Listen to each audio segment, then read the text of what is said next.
Olá, nono ano! Estamos de volta aqui hoje para trabalharmos as figuras de linguagem, parte 2, em mais uma videoaula. Sejam bem-vindos!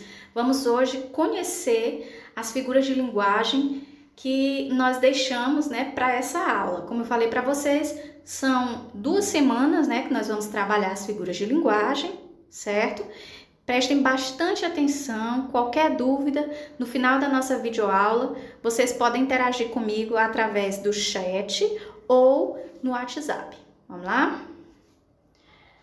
Hoje nós vamos conhecer a metonímia, tá bom, gente? Embora o nome também seja um tanto desconhecido, mas é uma figura de linguagem bem simples. A metonímia ela é a transposição, ou seja, um tipo de substituição de significados, considerando parte pelo todo, autor pela obra, contingente pelo conteúdo, como por exemplo, beber um copo d'água, quando se bebe a água que está dentro do copo e não o copo, não é? A metonímia ela é bastante usada no nosso dia a dia, né? Nós costumamos substituir termos. Eu trouxe esse exemplo para vocês. Costumava ler Shakespeare. Quando eu digo costumava ler Shakespeare, observe que o que a gente lê não é a pessoa do Shakespeare. O que a gente lê são as obras, são os livros que ele fez, né? A mesma forma que eu falei agora há pouco. Eu tomei um copo d'água. Eu não tomo o copo, eu tomo a água que está ali. Então, eu estou trocando o contingente pelo conteúdo. Do mesmo jeito de dizer, comi um prato de arroz. Você não come o prato, você come o que está dentro do prato. Então, o que é que eu estou fazendo? Uma espécie de substituição de significados. Isso é a metonímia. Não é simples? Pois vamos identificar aqui a metonímia. Olha só, eu tenho aqui esse quadrinho, diz o seguinte: meu pai tem 800 cabeças de gado. E o seu? O meu pai só tem um boi, mas ele está inteiro. Olha o que acontece aqui. Eu tenho o uso da metonímia, logo nesse primeiro quadrinho, 800 cabeças de gado. Está substituindo o vocábulo boi, o vocábulo boi por cabeça de gado, uma parte, ou seja, é como se fosse uma parte pelo todo, pelo inteiro. Ao invés de dizer que o meu pai tem 800 gados, eu digo que ele tem 800 cabeças de gado. Eu peguei uma parte pelo todo. Isso é uma metonímia. Antítese. A antítese é o uso de termos que se têm sentidos opostos. Tá bom? Por exemplo, toda guerra finaliza por onde devia ter começado, a paz. O que é que eu tenho aqui? Eu tenho 2 termos com sentidos contrários. Guerra e paz. São 2 coisas opostas. Isso é a antítese. Vamos identificar a antítese aqui nesses quadrinhos. Sabe, Adão, tudo precisa de um contraponto. Para existir um positivo, tem de haver um negativo. Para existir o 1, tem que existir o -1. Sem o mal, como saberíamos o que é o bem?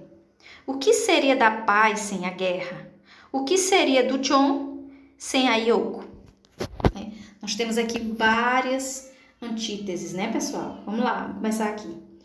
Eu tenho positivo e negativo, são 2 coisas contrárias. Eu tenho quem mais? Eu tenho o mal e tenho o bem. Eu tenho também quem? A paz e a guerra. Todos esses termos são termos contrários. É o que nós chamamos de antítese. Okay? O uso da antítese é expressa pelos termos que têm sentidos opostos, como já falei, positivo, negativo, mal, bem, paz e guerra. Gradação. A gradação é uma outra figura de linguagem, ela é a apresentação de ideias que progridem no sentido crescente, um clímax, ou decrescente, ou seja, ou ela vai aumentando progressivamente, ou ela vai diminuindo, sentidos crescentes ou decrescente. Por exemplo, inicialmente calma, depois apenas controlada, até o ponto de total nervosismo. Nesse exemplo aqui, nós acompanhamos uma progressão da tranquilidade até chegar no nervosismo. Eu fui crescendo, Ela estava calma, foi modificando até o nervosismo. Isso é uma gradação. Vamos encontrar a gradação aqui nessa tirinha. Só lembro que a cegonha que me trouxe decolou de Orly às 17h22, hora de Paris, é claro, depois. Fizemos uma escala em Dakar, outra no Rio, onde trocaram uma pena que não estava boa, e finalmente ela me deixou aqui. Mas não me lembrei de perguntar para que ela me trouxe. Na tirinha o personagem ele foi explicando a ideia de uma forma crescente, ele foi dizendo que ela levou uma hora ele lá para Paris, depois fez uma escala, depois trocaram a pena, aí deixou, depois não lembrou de perguntar por que ela trouxe. Então a ideia foi crescendo desde o início do primeiro quadrinho até o final. Eufemismo. O eufemismo ele é utilizado para suavizar um discurso.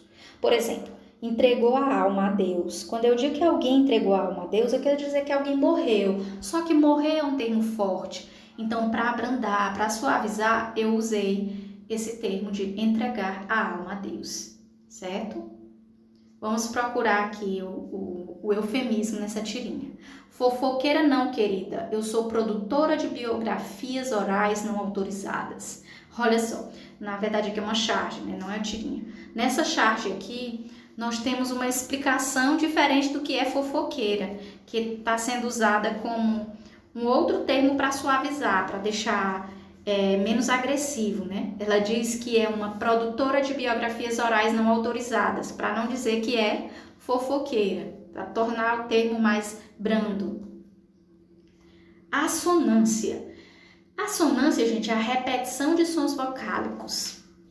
Nós vimos que a aliteração, lá no início, é a repetição de sons consonantais, não é isso? A assonância já vai repetir sons vocálicos. Por exemplo, o que o vago incógnito desejo de ser eu mesmo, de meu ser me deu. Fernando Pessoa. Observe como os sons vocálicos O e E se repetem ao longo dos versos. Né? Eu tenho uma repetição de sons vocálicos e a isso eu dou o nome de assonância. Vários Os no primeiro verso e vários Es no segundo verso. Tem uma assonância. Vamos ver a assonância nos quadrinhos. Daí eu olhei bem nos olhos da Mônica e ela não conseguiu me bater. Poxa, como você conseguiu isso? Olha, graças à minha colagem, à minha força, à minha ousadia. E esse arranhão aqui, o que foi? Ah, isso foi uma ola que eu desci de cima da árvore. Na tirinha acima, o uso da assonância é expresso pela repetição da vogal O, né? Quando ele diz colagem, força, ousadia, ele está fazendo uma repetição, né, de uma vogal. E é isso, gente, a nossa videoaula sobre figuras de linguagem de hoje vai ficando por aqui. Eu espero que vocês tenham compreendido. Qualquer dúvida, podem me procurar agora no WhatsApp ou no chat da plataforma Mob Educa. Bons estudos e até a nossa próxima aula.